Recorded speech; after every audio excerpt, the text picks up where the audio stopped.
All right. Hey, welcome to another episode of Coach P's Perspective. I'm pumped, man. Today I have Coach Brian Smith, head coach, University of Missouri, on here. Coach Smith is a legend in the sport. Coach one of my favorite wrestling teams. And just recently I had one of his assistant coaches, Kendrick Maple, on, who's a good buddy of mine. Coach Smith, just a few things real quick. I could lay out a huge bio, but been the National Coach of the Year, MAC Coach of the Year several times, Big 12 Coach of the Year, Dan Gable Coach of the Year. Has coached greats like Ben Askren, Jaden Cox, Max Askren.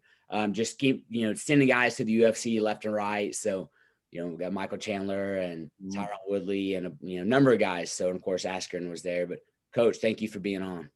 Oh, great to be here. Thanks, Chad. Yes, sir. So, well, let's kind of start here. So people in the wrestling world, we know who you are, and we know that, when you're 20, some of your tenure, you've came in, you turned University of Missouri wrestling around and made it a powerhouse. But let's kind of start with your background. I mean, where did you grow up and your introduction to not just wrestling, but sports, and then how you got into wrestling?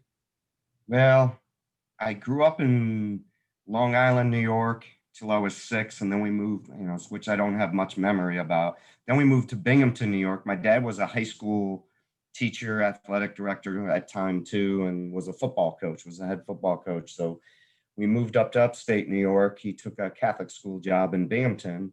And so I ended up living there about 8 years and maybe wrestled a month or so in kind of like an intramural thing or something they made us do. And I hated it. So I was football, lacrosse, all that. Loved it. I wanted to play football, and that's what I did grow up playing because of my dad, and fell in love with lacrosse too. I had the 2 goals in my backyard and probably would have never wrestled if I stayed and lived there because I didn't have that much interest in wrestling. Was a sickly kid. My family moves to Florida to get me out of the cold and all that. And it was really for me, they made the move. My dad took a job in the Orlando area, and there is no lacrosse at that point in Florida. So at one point in 9th grade, my dad goes, "What are you doing after football season?" I said, "Probably going to go out for basketball." And he goes, "I think wrestling would be good for you. I think it would be good for football if you wrestled." And I was like, "All right, I'll do this."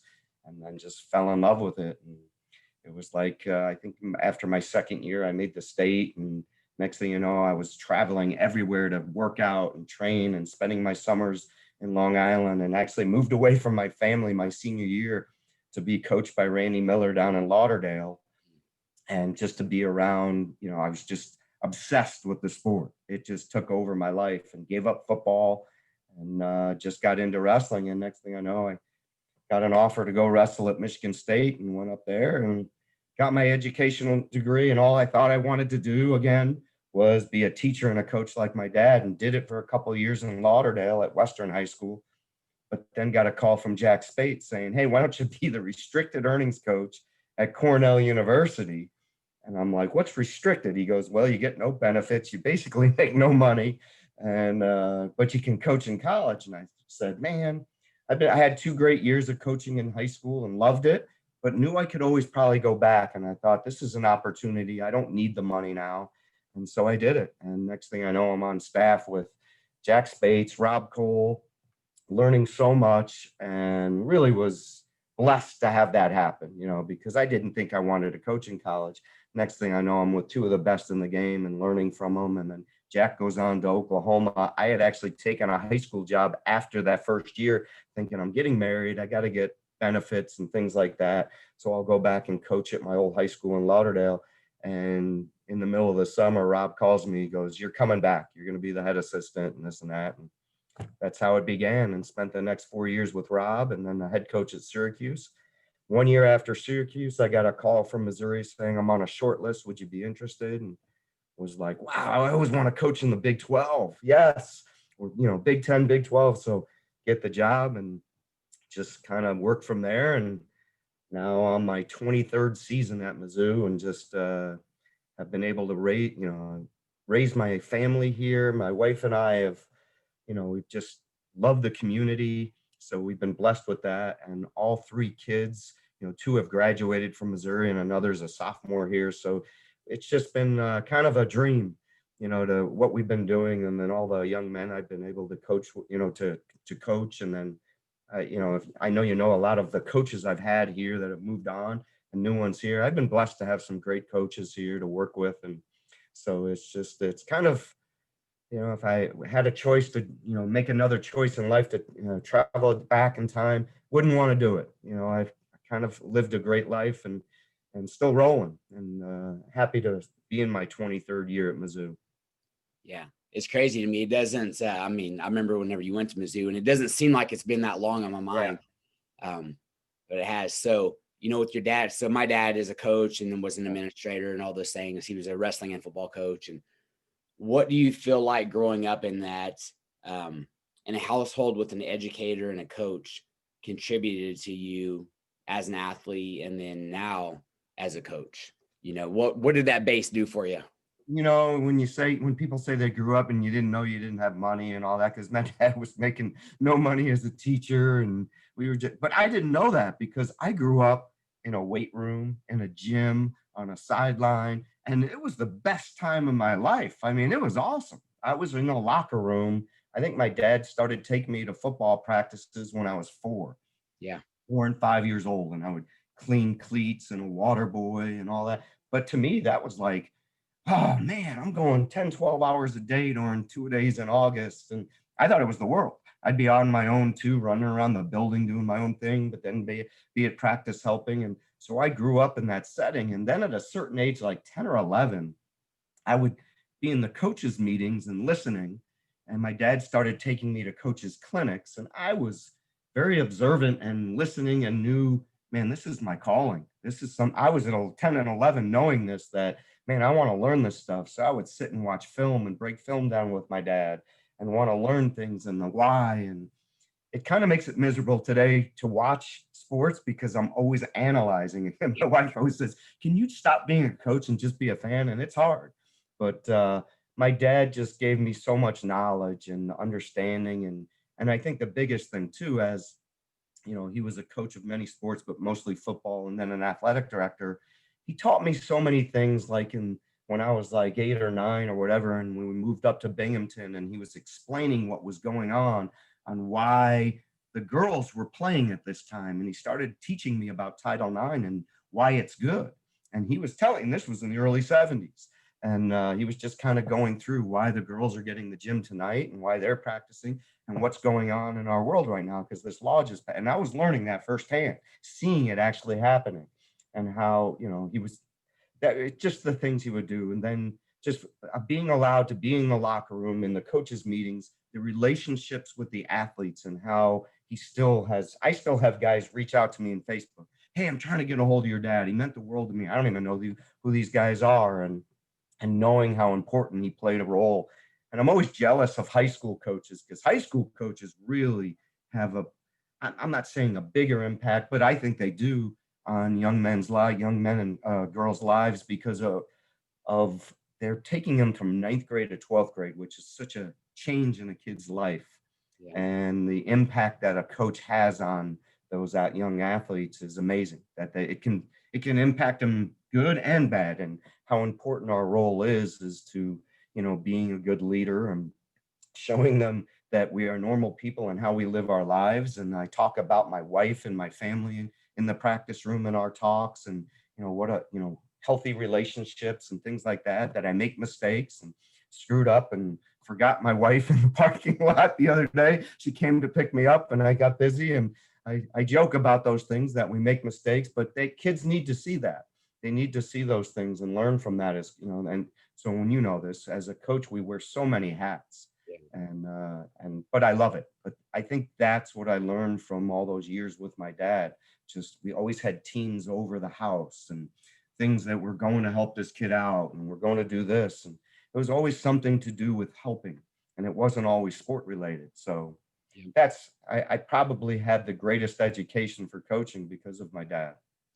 Yeah, that's crazy. Our backgrounds are super similar. So my book is called Game Changing Moves, and then the subtitle is Life Lessons from the Locker Room Beyond, because I was literally in the locker room from 4 years old. Same thing, breaking down game film, got to be the ball boy, thought it was awesome. Yeah, all those things. Like you said, it's just an incredible way to learn the behind the scenes, and then to also see coaches behind the scenes buying cleats or tennis shoes for kids that can't afford them, doing these things that the outside world doesn't typically see. you see all that growing up, which is awesome. All right, now, and I love Coach Spates, man. I'm from Oklahoma, so I'm in Kansas now, but from Oklahoma, and Coach Spates is a great guy. At what point, so how did University of Missouri happen for you? Like, when did the opportunity come about? What made you say, like, hey, yeah, this is the avenue I want to explore whenever you very first came there? Well, when I went to Cornell, I really didn't know if I didn't know I was going to become a head coach. I remember going up there saying, this will be good that I can learn at a high level. And my dad saying that he had friends go to the NFL route, but my dad had gotten married and started having the family, that he didn't get that opportunity to go college or NFL. And he's like, he was one of the only few people that said, go do it. Everybody else was like, man, you got this great program at Western. You just took second and fourth in the state. You're about to knock off possibly Brandon, the big power. And I had 75 kids in the club, and they're like, don't do that. Why would you give all that up? And I'm thinking, I can build something, I have an opportunity to go to college. So when I got there, it was, I didn't know I was going to be a head coach. I just wanted to learn, and I was learning and learning. When Jack took off, I moved up. Things just kind of fell in place. And then I think Missouri was my 10th interview. So a lot of people always think, was this the first, obviously I got the head job at Syracuse, so I did get 2 jobs. I got a few others in there that I just didn't think were right, but it just kind of fell into place that as I interviewed, the word gets out. And I tell this to guys when they're like, I don't know if that job's right for me or whatever. I'm like, interviewing is an art and you've got to practice. Mm-hmm. And from my first interview to my 10th, I got better, just like in sport, and learned what the questions were going to be and how the process was going to go. And I think what happens too is administrators talk to each other in the college ranks, and they're like, hey, we interviewed this guy. And I remember, I know I interviewed the same time for the Hofstra job, and a guy named Tom Ryan got it, who's a friend of mine. And Tom was from the island, so he was a good pick for that. But getting in there and hearing those people say, wow, yeah. And then I got an interview at Buffalo and all these different jobs. But Mizzou was just, at that time, like I say it today, Mizzou probably wouldn't hire a Brian Smith today. And what I mean by that, I was still I was a head assistant now for 4 years, and then a head coach at Syracuse. So I brought a lot to the table with fundraising, with experience of working with a minimal amount at Syracuse and at Cornell at that time. We didn't have a lot at that time. We were building it. And so that's what they were looking for. At the point now where our program's at, and it's a national power and this and that, I think they would, I don't know if Brian Smith could get the job today, which, is a good thing and a bad thing when you think of it that way. Because I wasn't an All-American, I wasn't a national champ, an Olympian, and I was coming to a job where a lot of the guys I was coaching against were that. Yeah. So there were difficult things with that, with the name recognition. But I look at it that Mizzou was looking for somebody to come in and do it with a minimal budget, do it with, find resources on their own. And I remember they said, here's what you're going to get paid. It was a ridiculous little amount. I know some of the other coaches get cars and all that stuff. I'm like, I didn't know that. I said, I don't care. I remember getting home and my wife asked me, I said, I don't even know. They offered me the job though. We're going. So it's a Big 12. It's this and that. I said, I see the big picture that we can grow this, and just where it's located in the surrounding states and what talent there is in Missouri, that if we can do this and get people to buy in, let's go have some fun. And I arrived, and I can remember my first day. I'm in my office right now, my first day in my office here, and just being kind of a little overwhelmed, like, where do I even start? But like, wow, this is going to be fun. And here I am 23 years later, still as happy to be. When I come into my office, it's like, man, I'm pumped. This is another day that I'm here and I get to do this. They're paying me to do this now, paying me a little bit more. And I get, what they now are, the resources they're allowing for our program and the facility that's come about here. And just the young men that have decided to buy in to our culture, which is so important to our program, that when we're recruiting, it's all about, you're coming here, you're going to win because of our culture. Do you like that? Because if you don't come here. So, and that's the other thing, as a head coach, you can really do that in college. High school, you're going to develop your culture, but you're limited to, in a public school setting, these are the kids you're going to get, and that's it. It's from these neighborhoods, and you're going to develop your culture, but you don't get to pick who you're going to get. You got to find them. drag them out of the hallways. Where here, I go find them all over the country and get them to buy in. And so it's fun. Yeah. Now, I know this is a broad question, so throw in whatever you want, but, whenever you came into Mizzou, was not a powerhouse. What No. are some of the things that you guys did to really get it rolling, man? Like some of your pillars of your program, or the things that, let's just say in the early days, you were like, hey, these are non-negotiables. These are things that we're going to do to build Yeah. the program. And it's believe, compete, one more, expect to win. Those are the everything that you have to do in this program. You have to believe it first. So I had to find people that would believe. So I was fortunate to hire Bart Horton and Lee Pritz, who wrestled for me those 2 years in high school. And still, Bart just retired as a coach at Air Force, is still working there. Lee's the head assistant at Arizona State now. But having guys that believed in what we're going to do here, it's not going to happen overnight. And then going to the kids that were in the program at that time. And then in that room that the first year guys were like Mark Bader and Kevin Herron, and the next year Jeremy Spates coming in, and people like that it was that core. But I knew at that time we weren't going to win. When I say win, in a dual meet score and at the Big 12 tournament. So we had to find other ways that we could show that if you believe in this process, good things are going to happen. And part of the things that we made our guys do, and it sounds silly, but you had to go to every class. I knew we could do that.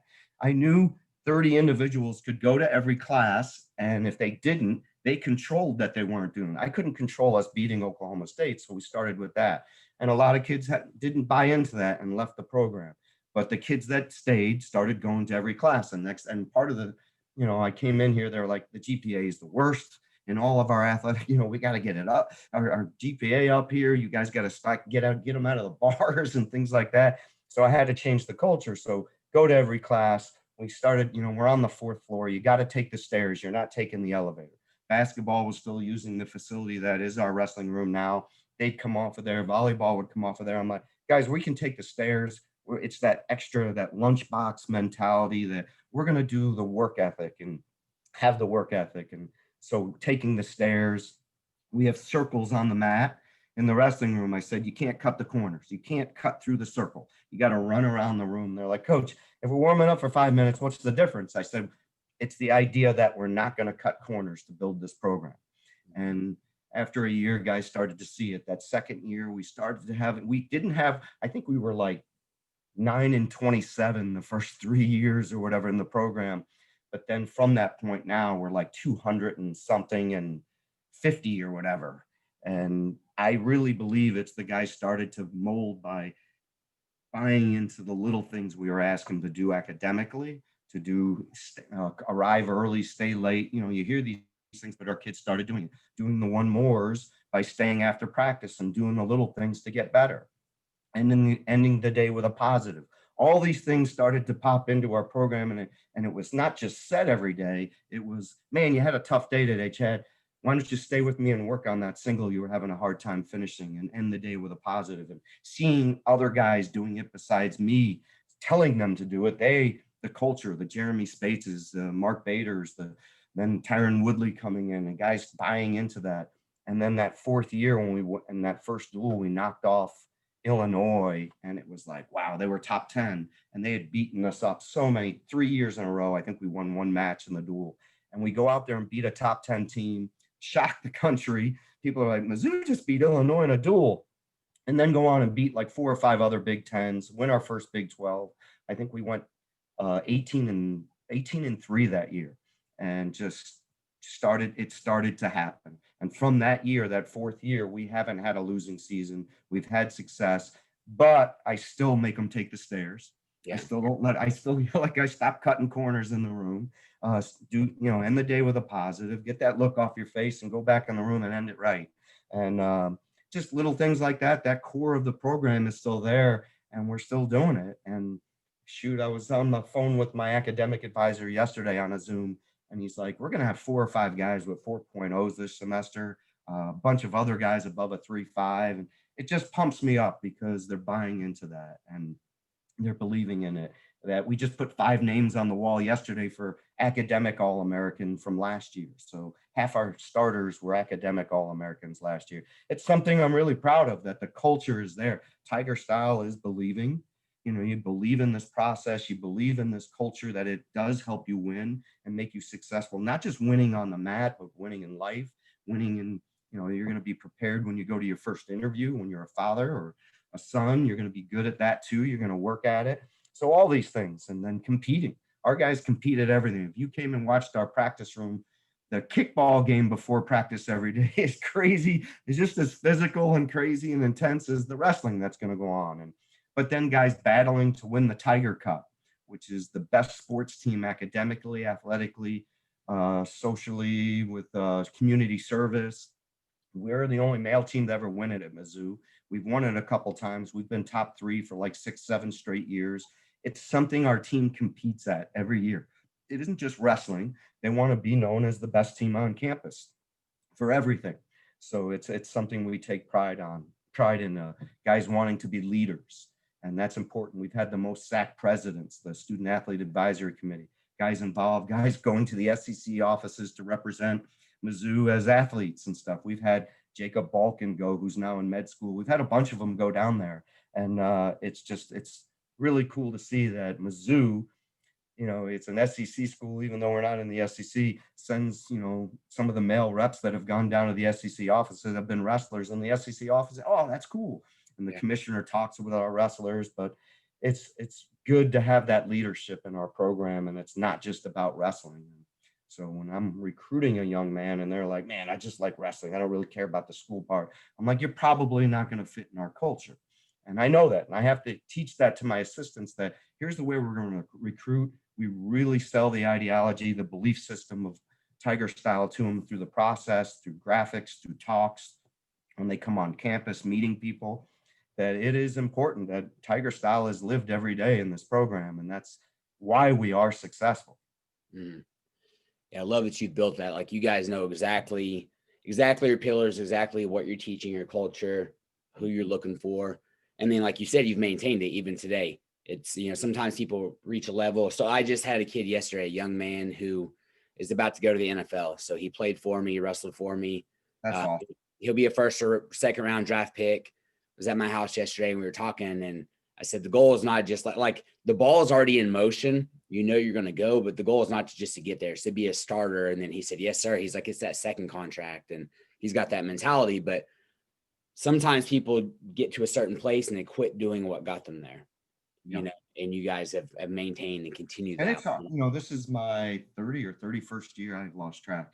I mean, maybe it's 32nd. I have lost track of how many years I've been coaching, but it's not, it's not easy. Yeah. I have to motivate myself, and I have to explain this to the team. That they think, oh, it comes easy. You've been doing it for. I don't want it to be easy. I want it to be a challenge, and I still want to win a national title. So I haven't achieved everything, and I want to have more national champs and more Olympians. And so it's like, how do we get better? I can't continue to keep doing things the same way. Do we change a lot of drastic change? No, we tweak little things every year. I bring everybody in, from academic advisors to team doctor to trainer to my administrators, everybody, then coaches, everybody comes in the room, trainer. How can we make this program better? Every year we do that. We write things down, and then we start, let's put it into, let's put this back into the process. How are we going to change these little things to make us better? And how can we recruit better? I remember a couple of years ago, they were like, we're not getting the huge blue chip recruit, and this and that was the big discussion at the end of the year meeting. And of course, this past year, we had the number 2 recruiting class and brought in a lot of two number 1 recruits, a couple others, one from Wisconsin, one from Detroit, Michigan, and a couple others from the state of Missouri. And it was like, but we learned from, I know that meeting impacted everybody, because even the team doctor was like, how can we get this done? How can we help you get this done? And everybody wanted to contribute, and they do. They can help in little ways to make a difference and things like that. So it's being able to see that we have to stick with the core of what Tiger Style is, but you have to tweak things to make yourself better. You've got to do things to change and grow, and as a coach, and expect your athletes to do the same. Yeah. It's one of the things I love about wrestling and about coaching. Like there literally is no mastery. There's not ever a point where like, oh, I've achieved it. Like you, Yeah. like you said, you always have to grow, which kind of leads me into, I guess, this next question. Let's just look at you personally as a coach. What are some of the things that you do in your own life to try to grow and become the best coach you can and just the best human being you can? So some of your top habits. Well, developing, really trying to make time to talk to my guys outside of the wrestling room. And it's hard to do because I have 30 something guys and I have my own 3 kids and my wife. So I get pulled in some, but if there's a chance I can grab a kid and just sit down after practice with them or pull them in my office or even call them on the phone. Another thing I try to do is text 2 or 3 guys after every practice that may have stood out for something. And maybe not the best guy on the team, even if it's a second or third stringer that, man, so and so, I saw you finishing that single today and what you've been working on. That's great. Because I don't know what kind of day, I don't know all 30 something guys how their practice went. But if I can notice something about all, different guys every day, it can make a difference in their life. They could have had a bad day and didn't only saw the bad things, yet they had a couple things happen right. And because of me noticing it, changes their night that night, and they can feel a little better. And just to know that they're noticed. But that reading, I'm a huge reader. I've read 20. I'm on my 29th and 30th book during COVID time right now. Not that I'm keeping count, but I noticed it I told my wife, she asked me how many, and I said I went through all the books, and she put it in the Christmas letter to our friends and family. So and my team knows when I'm reading different books because I'll send different things on the group me of like a quote from the book or a discussion the next day. I think in coaching, if you're not reading and growing and motivating yourself and bringing that, it's almost like nourishing your mind. It helps me with talks to the team, different ideas for the team, just keeps you fresh. And it doesn't have to be all motivational books. I read history books because I was a history teacher my couple of years in high school. So I'll learn things from history that I'll bring to the team, and they'll look at me like I'm crazy about a battle or something but you can learn from it, learn from history and how it affects us in a wrestling room or how we're practicing or how we're doing things. So if you're not reading, you're not growing. And I like to talk to other coaches. So when I get a chance at the head coaches meetings or with assistant coaches or other coaches in the country, picking their brains if they will share knowledge with me. One of the things I think is really important that I've done is I'm on the NWCA leadership, where I'll get to work with 3 or 4 assistant coaches or head coaches at the convention for 3 days. And it's a great little leadership academy they have, and it's all paid for by companies for those guys to fly in and be there wherever the convention is. But it's before the convention starts, and I've got to know so many young assistants that are now head coaches because I've got to mentor with, do a mentorship with them, but I'm learning from them. And I'm like, you're working with so and so right now as the head coach, but what are you guys doing? And I'm sharing ideas with them, and then they continue to email me and call me through the years. That I have a list of probably 30, 40 guys. When I'm sitting at nationals, I'm like, man, I got to work with that guy. It's awesome. And it's great to see that he's still going.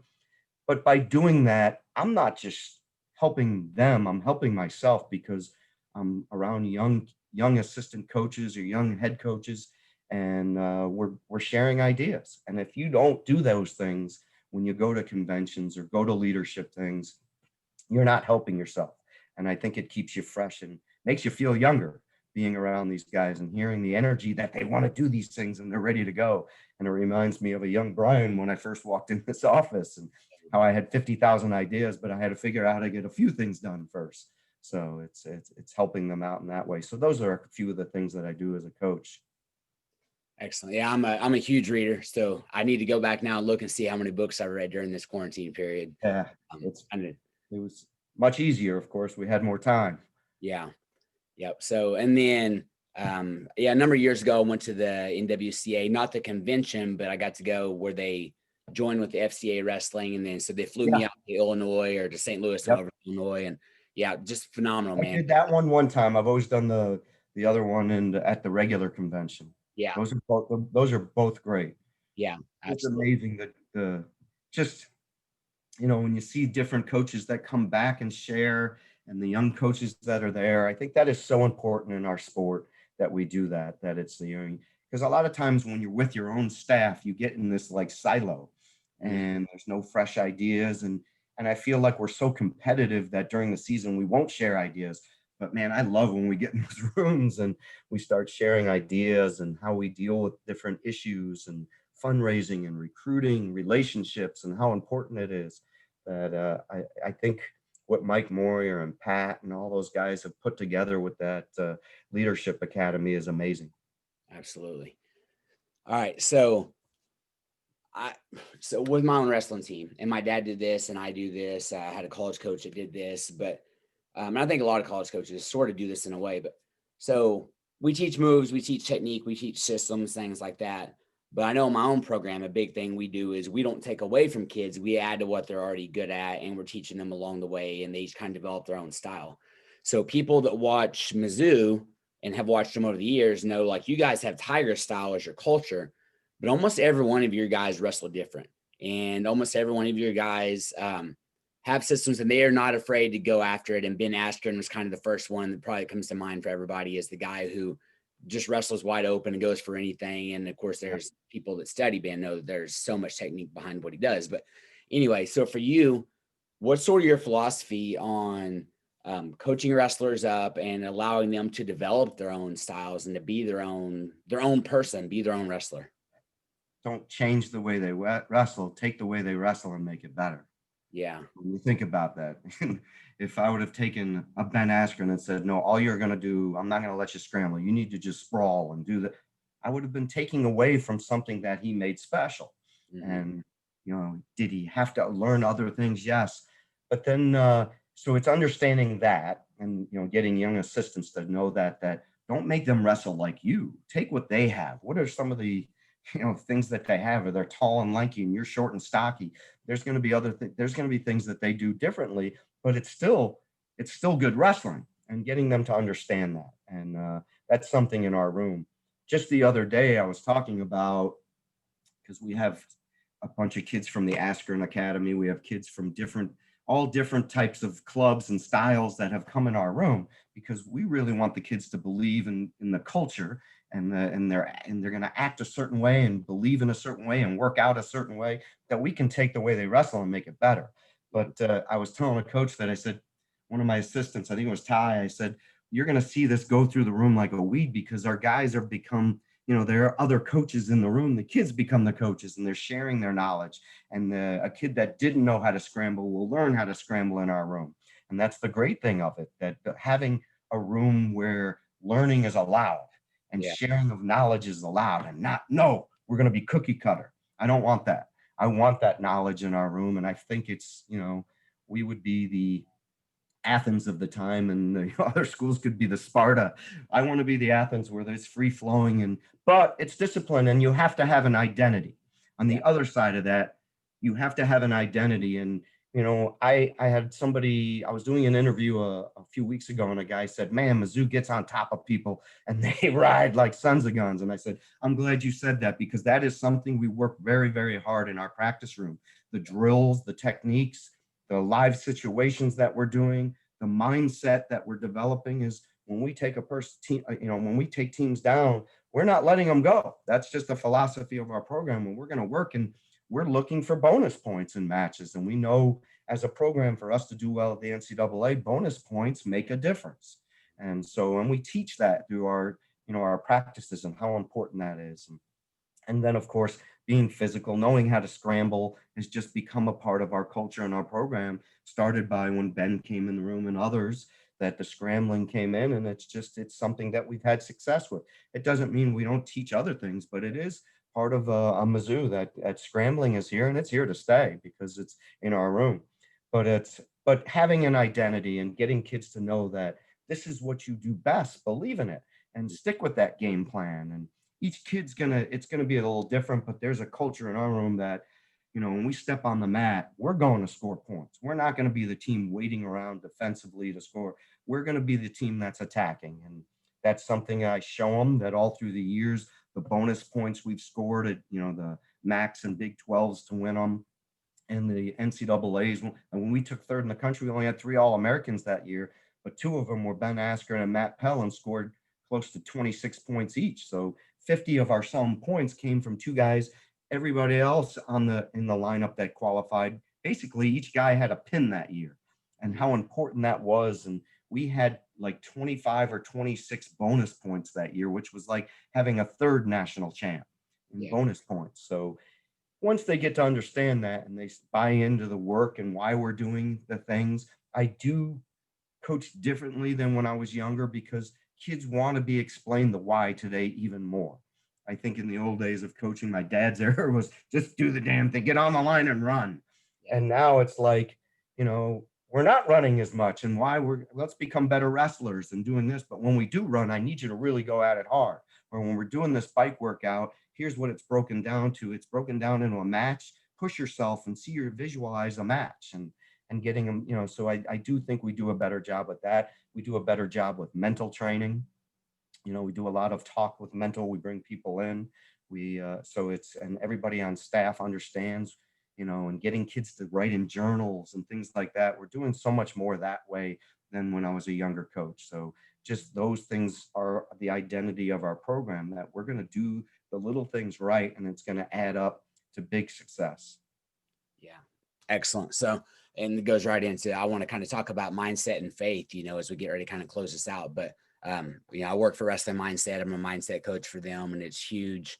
So what are some of the things that you guys do as a program to be able to help kids develop a better mindset? And we know that applies to wrestling and beyond, but what are some of the things you guys do? Well, it starts with our culture, with, teaching them about what Tiger style is. There has to be a belief, and we do a lot of talk about belief and what is belief.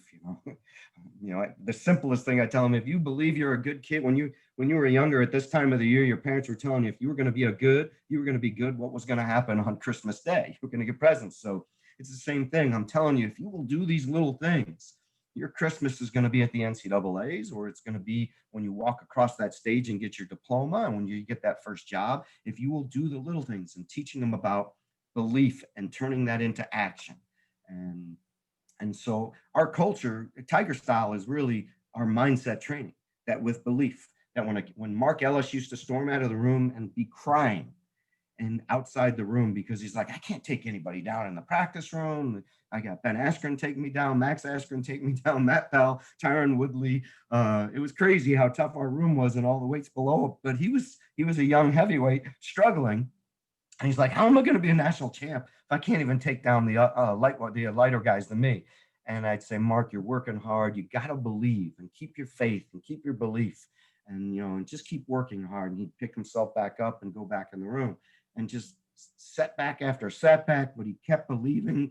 And the second level of Tiger style is compete. Get back in there and compete. I didn't tell you to win. I told you to compete. And kids understand the importance of competing. Is some days you're not going to win the battles. In the practice room, you're not going to win the battles. In life, you're going to have setbacks. COVID, when I had to tell my seniors and my underclassmen that were going to the national tour, you're not going this year, but we can sit around and sulk about it, or we can get to work. And we did. We got to work. COVID, we couldn't compete on the mat, so we started reading books about mindset. And we picked a couple books during the summer. They broke into groups and discussed them and had discussions about it, and then they'd get on as groups and tell, here's what we learned from this chapter in the book about mindset and the stories. Here's what we're trying to do as a group. Here's what we're doing individually. We started developing mind gyms, our internal gyms, and where we're going to go to, what they look like, what they see on the walls of their mind gym, and when they go there, what they're thinking and doing, how they're preparing for competition, how they prepare for practice, writing journals, things like that. But that's competing. And when you're doing all those little things, you're competing. And we're going to compete in the classroom. That our culture, everything is like, we want to win. If there was we used to have like these competitions. It was called Spirit Week at Mizzou. We haven't had it in a year because of COVID, but it was like games, like dodgeball with all the teams competing against each other, and trivia things and this and that. We won the Spirit Week like 8 years in a row.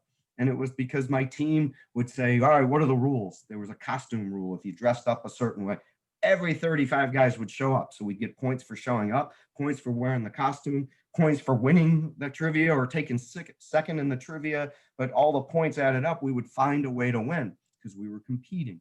And I want my culture to be that way. We're going to compete. And then, of course, doing one more.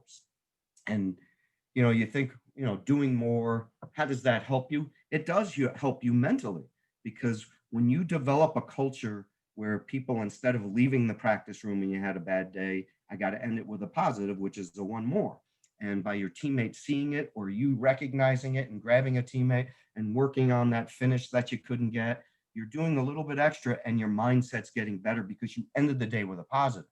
Now you're leaving that practice room where you're going downstairs and you're not pissed off at your locker, or you're ignoring your buddy, your locker mate. Then you go home, you don't eat with your teammates, or you just get a meal, go and sit in your room. Your parents call you, your girlfriend, and you're like, yeah, I don't feel like talking tonight. Instead, by taking that 5 minutes and ending the day with a positive, how important that is to your mindset, to your attitude, to just how you're going to sleep that night. And when you think of how that affects you as an athlete, it changes. That 5 minutes can make or break you. If you had 10 bad days of practice in a season, that's 10 bad attitudes of bad sleep, bad relationship, and how it can affect you going into the start of the next day too. So when we teach our guys that, how important that one mores are to our program. When you're struggling with a class, put in a one more, put in extra tutor time, or get with a group. And who's taking the class? Get with Billy. He's taken the class before, and he'll help you. And that's doing a one more. When you start to, and man, there's days I walk into our coaches meeting and say, man, did you see the one more is going on? And you're so pumped up about it because it's in the culture. But you're building success, not just for wrestling. Those kids are they're developing habits that are going to make them successful later in life. That they're going to have struggles, and they're going to have family problems and death to deal with and things like that. But they're going to have a game plan for success and how to deal with it mentally and physically. And then, of course, after one more, when you get to that mat side, when you get to the job interview, or wherever it's going to be that you're going into this competition, you're going to have an expectation to win. And you see that on the wall of all over our facility, that believe, compete, one more leads to an expectation to win. Not that you're going to win, but I've walked out of duels and said, man, I'm so damn proud of my team. They battled today and this and that. And I remember we had a duel a couple of years ago, 6,000 people there at home. We were wrestling Oklahoma State. They were number 2. I think we were like 15th in the country. And it came down to double overtime in the heavyweight match, and we lost. But we competed that day. Yeah. And we lost matches basically because we ran out of time. Our kids were battling in every match, pulling upsets off, battling in closer matches than they were expected. And was I upset we lost? Of course. I'd hate to lose. I hated to lose. That we lost. I think it was a 35-match win streak we lost that day. But I stepped back from it, and I can also be grateful that my guys showed up and competed. 20 years from now, they're going to look back and know I left it on the mat. And that's something that comes from the mental side that we develop in our program, from having the Tiger style culture and how it's talked about, lived, done, executed every day. That and sometimes we have to go back and remind them, hey, we're not doing these right. We're letting little things slip. But by doing that, mentally, I feel like at the end of the year, our program does expect to win. And that's why we show up at a national tournament and we're pulling off upsets. And we've had many, many guys not seeded it or seeded very low and come out, and they're all Americans. And it's because of the way, the lifestyle that we choose and the mentality that we choose and the attitude that is a part of Tiger style. It's one of the things, not that there weren't great coaches in the past, because there were phenomenal coaches in the past, but one of the things I love about, I think, coaching as a profession is just it's growing and it's getting better. And top coaches like you, we're not just teaching the physicality. You're not just running a practice, and you're not just teaching the technique. It's all the other things that go in to make them great wrestlers, great human beings now and for the future. And it takes all these little things, So, man, I appreciate your Tiger style and everything that you guys are doing. so much. And hearing it, I know people that are listening to this are going to garner some ideas that they can add into their program. Or, we have businessmen that listen to this, things that they can take in and with their employees. Without a doubt. I not this year, but part of our fundraising is I get to speak around the state to different like shelter insurances and state farms and different things like that. It's crazy. They hire me to go speak and I donate a lot of the money back to our program. And it's crazy. They'll pay me to come speak to businesses, but I do see, this is life. This isn't just wrestling. I use this in my personal life. I would tell people to use this in their business. If I'm a salesman, if you believe in the product, if you compete at it each day and work hard at it, it all fits right in with being successful. And don't think I'm the only guy that did this. I stole this from my reading, from everything. Yeah. Everything was borrowed, stolen, however you want to look at it.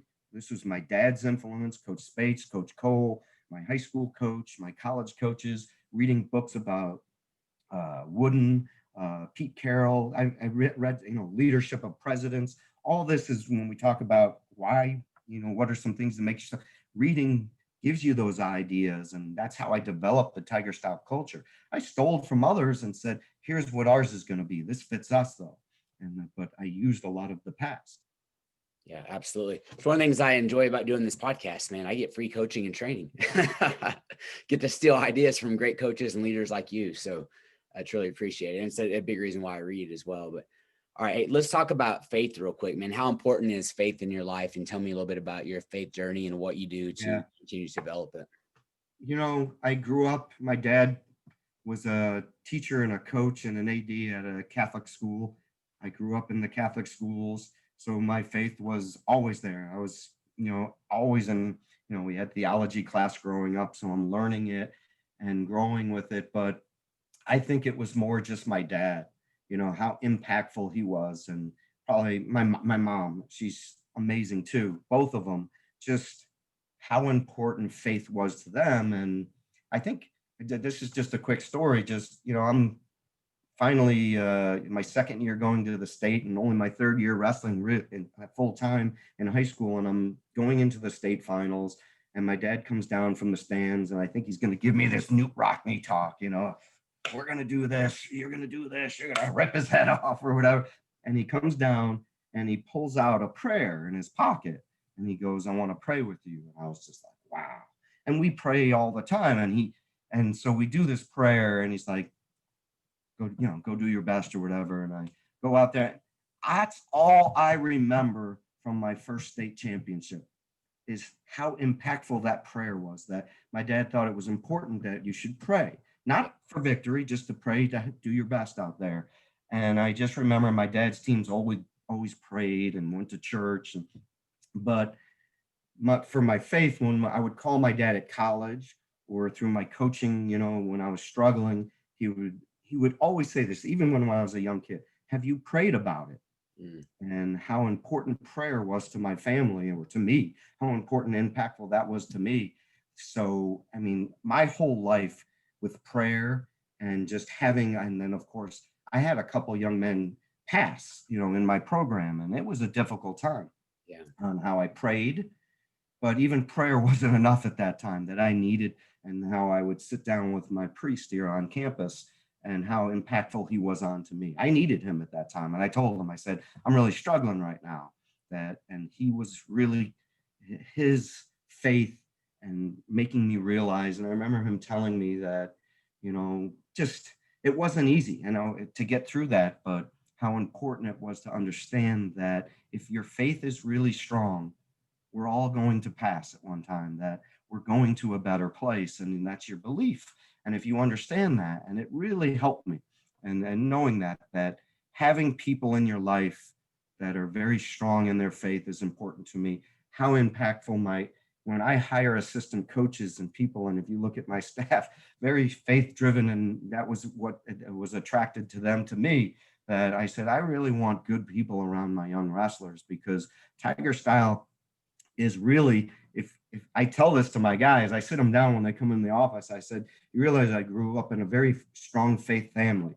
And if you look at Tiger style, it's all about Christian, it's a Christian based belief. You believe in something, You're going to compete in life. And, Jesus's teaching is you've got to compete at this. You've got to be better at what you're doing. You've got to follow these rules, but you've got to be a good person and believe. And so I go through it all and I show it that it's really based on Christianity, and they're like, whoa, and they're blown away by that, some of the guys, and just some of the impact that we've had. I remember, Joe Johnston taking a young man, and Joe has great faith too. And I don't know if you've interviewed, Joe's a Kansas boy. But Joe was working with him. This young man was struggling in life and everything. His family was not in a good position, and he was struggling with money and life. And this young man gets with Joe, and Joe helps him with his faith, not just his wrestling, but his faith, which was the bigger impact on. That kid goes on to quitting the team, from quitting the team to now his 5th year making the team, making the lineup, upsetting the national champ during the year, and this and that. And if you talk to that kid, he would say it was my faith that changed, my life changed because of my faith and how I approached it. And it was like, man, he lost in the All-American round. And I remember walking with him after the national tournament and just being like, man, I am so proud of you. And he's like, Coach, I let you down. I didn't become an All-American. And I was like, oh, I'm like, no. What you did this year and what you did your first 4 years, and then how you changed this year as a person, spiritually, physically, mentally, everything, and the type of person you are now. I said, you're my All-American. You will always be my All-American. And I said, that's what you did in this program is amazing and will be talked about. And not because you didn't become, because of what you did. And so it's just, hearing a kid say that and reminding yourself that these kids sometimes, our society only thinks that the All-Americans are the champions or the heroes and this and that no, there's a lot of there's 34 kids in my program, and they're doing special things. They're all contributing. But this kid, chose to change his life, chose to be around good people, and made a difference in his life. And that's the power of faith, and why it's important to me, and why I want to live that life, and why I want to have people around me like that. It's not that I'm going to push it on kids, but they're going to know that that's how I believe, and this and that. And I'm blessed that I have, great coaches like that. But if when I tell kids that we have a Bible study that is run by my team doctor, who's been my team, Bus Tarbox, has been my team doctor. He's the wrestling doctor of the state of Missouri. All the high school coaches use him. Bus has been with our team for this is like his 20th or 21st year. But he calls it a leadership, but it's really, they do a faith-based Bible study or a study, and it changes every 6 weeks. And it's amazing. It started off with 3 or 4 guys. Now it's like 20 guys go to his house and they do this stuff. And if you talk to Mark Ellis, he evolved from that. Michael Chandler, he evolved from that as a man. And they talk about that my nights, the weekly meetings at Dr. Tarbox's. And it's just, I'm blessed to have that a person is choosing as our team doctor to take his family's time and take a couple hours to bring half of a team comes over there to evolve as a team and become better men and people. And they're choosing to do that. And I tell them that in the recruiting process, that this is something that our team chooses to do, that if this isn't a part of you, this is a lot of what makes our team successful. And you ask a lot of the successful guys from our program, we're a part of that. I don't make you do that. You have choices in our program, but it is a good thing to do and be a part of. And I'm blessed, man, to have the people around me and what they're doing. So when people say, oh, Mizzou's winning, Coach Smith, I said, no, it takes a lot of people to do this, and a lot of young men and families to choose to be a part of this culture. And then they're going to be around my academic advisor, who gave up working with football to work with us because he likes the culture. I can tell you story after story of that the culture makes a difference, and faith is so important, a part of our program success. Yeah, that's huge. And, with your coaches and your doctor, I mean, the whole, iron sharpens iron, man. It is a real thing. And you guys got that going on. So, all right, Coach, last thing I'm going to ask you, as athletes, man, we got to have fast feet. So I'll kind of put you on the spot. You got to have some quick feet here. You can address all 3 of these, or you can just choose one. Okay. And then expound upon it. But I want you to tell me about a highlight a hero, or a hardship in your life? A highlight, a hero, or a hardship?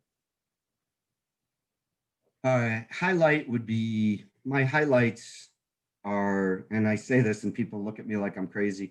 I mean, there was a lot of athletic, as a coach highlights, but my highlights now are I get invited to a ton of weddings. Yeah. My guys are getting married, and at the weddings, they tell me things that I didn't know happened. And those are kind of funny, but I'm like, man, you're lucky I didn't know about that 10 years ago. But then when they send me emails or sit with me at the wedding and I get these calls, letters, emails, and things of Coach, man, just being a part of Tiger Style and what you and the other coaches and you impacted my life. I'm doing it now as a lawyer, a doctor, a teacher, or whatever, and a father. And man, those letters blow me. Those are the highlights of why I do this. I've been brought to tears with some of these letters that it makes you step back and it's like, this is why my dad did this. I remember him telling me that, yes, I'm a teacher, a coach. He goes on, as a coach, I'm making $500 as a football coach back then. I'm not doing it for money, Brian. I do it because I love to coach and I'm teaching young men, but I also get to be impactful in their lives. And when I get those letters or I'm sitting at that wedding and they're grabbing me to the side and saying, give me a hug and saying, man, thank you, coach, for doing this. It makes you realize that I'm doing something in my life that winning a dual meet, yeah, that's nice, or winning a national duels or getting a team trophy, that was really cool, and it'll be up on a shelf somewhere. But that gets dusty, and they forget what it was about. But that I can impact a young man's life, that's a highlight. And so that would be that. There were great wins, but hero will always be my dad. My dad, just the impact he has had on my life. And I could tell you story of things he did that I thought he was nuts, but now I look back that he was really teaching me things through it, and just the power of that moment that I still will never forget. That one of, did you pray on it? And then he prayed with me in an important time. And he tells me to pray when I'm struggling with a child or struggling with whatever it may be, the importance of that. So that's my hero. And the other one was the probably going through the death of athletes. Yeah. And what happens with that. I still talk with those fathers and families of those families and the brothers from those families. And, they both it was both families with brothers on the team. And so the issues, so of course, not only their real brother, but their teammates and what we had to go through. It really, as a coach, they don't teach you that. No. They don't teach you at the convention when they have all those different things. And I actually did one this year that's through the NWCA, where I had our team doctor, one of our doctors on from Mizzou, and an AD from Pennsylvania that had to go through it. Just some of the things that I'm not an expert of it, but I had to go through it twice, and it's not easy. The ripple effect through your program for not just a day or a weekend or the funeral, the months and years afterwards, how it affects people. And how it really changes you as a coach. I've actually heard our head football coach talk on, they had a player die on the field and how it impacted his coaching career. That was a hardship, but how it has impacted me as a coach and how I've tried to be, know the importance of the relationship with these athletes and the families and these things, and try to do better and appreciate the time you have with each other. So that would be those three. Absolutely. Yeah. Which they're all incredible. And just, talking about that hardship. I lost an athlete that I was very close with a few years back, and it's probably the toughest thing I've ever dealt with in my life. I was, to be honest, kind of messed up for about a year and a half. And then I feel like it's made me a better coach in those relationships, but you're right. It's not something that we're taught, and you got to figure it out along the way. But coach, man, give me one thing. So because we're going to do one more. Okay. Right? One more. I love it. One more. All right. What's one positive thing that you want to get out there, a message you want to get out there, man, just to encourage people right now? So let's do one more. It would be, and I say this, but is the importance of, and I just celebrated my 27th anniversary, and I try to hug and kiss my wife every day before I leave for work. And when I get home, we make sure that we spend that moment and hug and appreciate each other. And of course, my children too, that appreciate the ones you're with. And I think sometimes we get so focused on, man, I want to do this, and I want to accomplish this, and I'm focused on this job or becoming a state champ and this, and we forget about the people that are with you, and you're worrying about everything else. Appreciate the ones you're with, because man, sometimes we overlook them and sometimes we don't treat them the way we should. And if you take that moment to do that every day, man, when I hug my wife every day, it makes me feel so good that it's like, why don't I do this? Why don't people do this more often? When I see my guys on my team, it's, if I can, COVID makes it difficult, but you'll see a lot of hugging in our program, and I appreciate them. And maybe just, even if it's just shaking hands after practice, that I appreciate you, what you did. I appreciate the effort and being grateful. So that would be it. That would be my message. Be grateful and appreciate the ones you're with. Awesome. Excellent. All right, Coach. Well, thank you so much for being on. This has been, Coach Brian Smith, head coach, University of Missouri. Got a phenomenal program. And say why anybody listening, and I do this myself, but go back, take notes, write down things that jumped out at you, and then employ those in your life. So thank you for being on, Coach. Thank you. Appreciate it. Had a great time. Sir. All right. This has been another episode of Coach P's Perspective. May God bless you, smile upon you, and until next time, peace.